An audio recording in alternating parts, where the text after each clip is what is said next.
Rasulullah, wahai Rasulullah Sallallahu Alaihi Wasallam, sesungguhnya saya ada sesuatu yang ingin aku sampaikan kepada engkau wahai Rasul Sallallahu Alaihi Wasallam. Maka ketika ditanya apa itu wahai Ummu Sulaim, maka beliau kemudian mengatakan, khadimuka Anas, wahai Nabi Sallallahu Alaihi Wasallam, sesungguhnya ini adalah putraku Anas bin Malik. Tolong terimalah putraku sebagai salah satu sosok yang akan membantu setiap keperluan yang engkau inginkan wahai Rasul Sallallahu Alaihi Wasallam. Fama taraka khayra akhiratin wa dunya illa ta'alihi. Kata Anas bin Malik radhiyallahu ta'ala setelah Ummu Sulaim ibundanya mengatakan memberikan penawaran itu kepada Nabi Sallallahu Alaihi Wasallam, maka mulailah Nabi mengucapkan doa kebaikan dunia dan akhirat untuk Ummu Sulaim dan juga keluarganya, termasuk untuk Anas bin Malik, sampai beliau kemudian berdoa, Allahumma rzuqhu malan wa walada wa barik lahu fihi. Ya Allah, karuniakan kepada Anas ini harta dan keturunan, dan berkahi apa yang engkau berikan kepada Anas bin Malik radhiyallahu ta'ala anhu. Artinya Nabi Sallallahu Alaihi Wasallam menerima penawaran dari Ummu Sulaim radhiyallahu ta'ala anha. Maka setelah itu selama 10 tahun Anas bin Malik terus berusaha membersamai sang Nabi Sallallahu Alaihi Wasallam, belajar secara langsung dari lisan dan kehidupan sang Nabi, hingga pada akhirnya beliau termasuk dari sahabat Nabi yang banyak meriwayatkan hadis, menyampaikan ilmu dari sang Nabi Sallallahu Alaihi Wasallam, dan tentu saja itu atas jasa dan usaha dari ibundanya yaitu Ummu Sulaim radhiyallahu ta'ala anha. Ummu Sulaim radhiyallahu ta'ala anha mengajarkan kepada kita tentang bagaimana selayaknya seorang muslim berusaha untuk mencari peluang pahala besar dengan amalan yang dia kerjakan. Di antaranya tatkala Anas bin Malik radhiyallahu ta'ala anhu sudah menjadi anak yatim, ayahnya meninggal dunia, maka banyak yang berusaha untuk datang dan melamar ibundanya yaitu Ummu Sulaim radhiyallahu ta'ala anha. Dan di antara sosok yang datang untuk melamar Ummu Sulaim ketika itu adalah Abu Talha radhiyallahu ta'ala anhu, yang tatkala itu masih dalam keadaan musyrik, belum masuk ke dalam agama Islam. Ketika lamaran itu datang, maka Ummu Sulaim pun menolaknya karena beliau yaitu Abu Talha ketika itu belum masuk ke dalam agama Islam, sedangkan Ummu Sulaim adalah seorang mukminah. Namun kemudian Ummu Sulaim radhiyallahu ta'ala anhu memberikan penawaran karena beliau melihat ada peluang besar untuk mendapatkan pahala yang luar biasa dari Allah Subhanahu wa ta'ala. Maka beliau pun memberikan penawaran kepada Abu Talha dengan terlebih dahulu mengajak diskusi tentang Tuhan yang ia sembah. Kemudian memberikan penawaran jika Abu Talha berkenan untuk masuk Islam, maka ia bisa menjadikan keislamannya sebagai mahar untuk menikahi Ummu Sulaim radhiyallahu ta'ala anha. Maka pada akhirnya Abu Talha radhiyallahu ta'ala anhu pun menerima penawaran Ummu Sulaim radhiyallahu ta'ala anha, hingga akhirnya beliau pun masuk ke dalam agama Islam. Begitulah peluang kebaikan yang dibaca oleh Ummu Sulaim radhiyallahu ta'ala anha, karena keislaman Abu Talha adalah atas jasa Ummu Sulaim, maka kebaikan yang dilakukan oleh Abu Talha juga akan berbuah manis kepada Ummu Sulaim radhiyallahu ta'ala anha.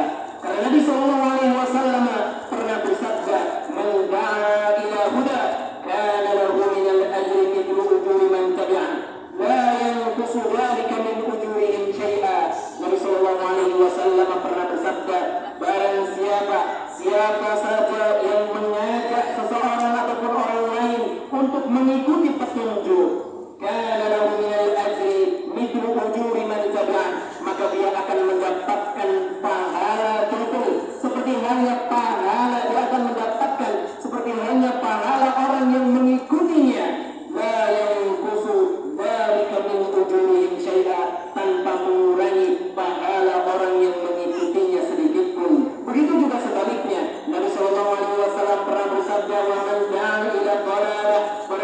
siapa yang pernah mengajak untuk melakukan kesesatan, mengajak untuk melakukan kemaksiatan, mengajak untuk melakukan keburukan, kana alaihi minal ithmi mithlu athami man tabi'ah, maka dia akan mendapatkan dosa sebagaimana dosa orang yang mengikutinya. Semakin banyak orang mengikutinya, itu berarti semakin besar peluang dia untuk mendapatkan dosa orang yang mengikuti perbuatan maksiat yang ia ajarkan tersebut. La yanqusu dzalika min athabihim syai'an, tanpa mengurangi sedikit pun dosa dari orang-orang yang mengikutinya. Hadis diriwayatkan oleh Imam Muslim.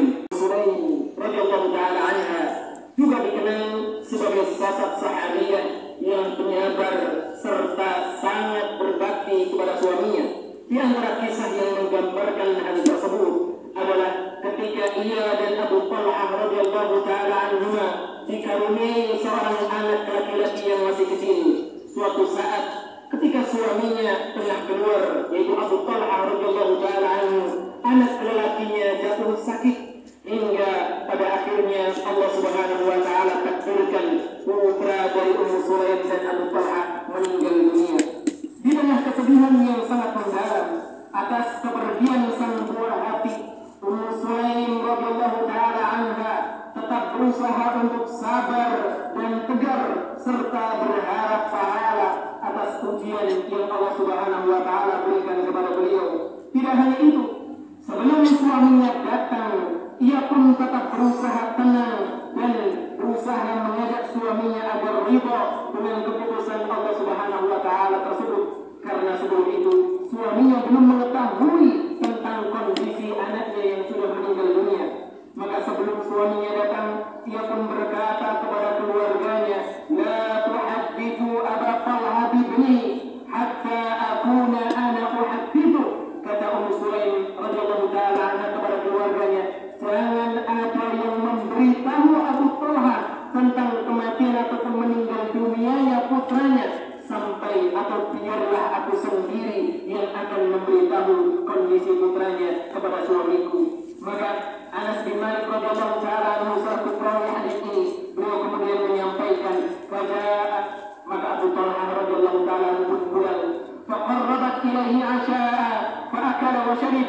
Maka Ummu Sulaim radhiyallahu taala anha bergegas menyambut sang suami, menyambut kedatangan sang suami, kemudian berusaha menyiapkan hidangan makan malam dengan hidangan yang sangat spesial.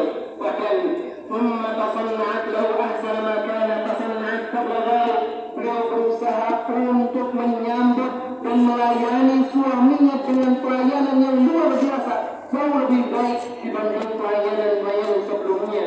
Falamma ra'at annahu qad syari'a wa asaba minha, maka tatkala Ummu Sulaim radhiyallahu taala anha telah melihat suaminya telah kenyang, telah merasa tenang, maka jika itu barulah Ummu Sulaim radhiyallahu taala anha menyampaikan kabar tentang putranya dengan memberikan perumpamaan.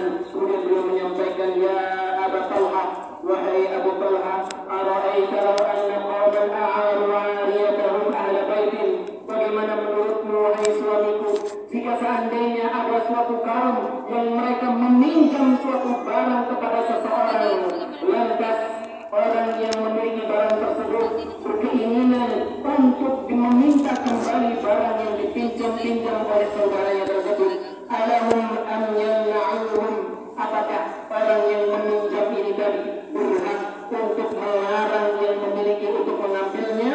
Qala, maka Abu Talha radhiyallahu taala anhu pun menjawab, tentu saja tidak wahai istriku. Qala, maka barulah istrinya yaitu Ummu Sulaim radhiyallahu taala anha mengucapkan kalimat, fahtasibi benak, wahai suamiku, mintalah pahala dan atas kesabaran kepada Allah Subhanahu wa taala, karena sesungguhnya putramu telah meninggal dunia.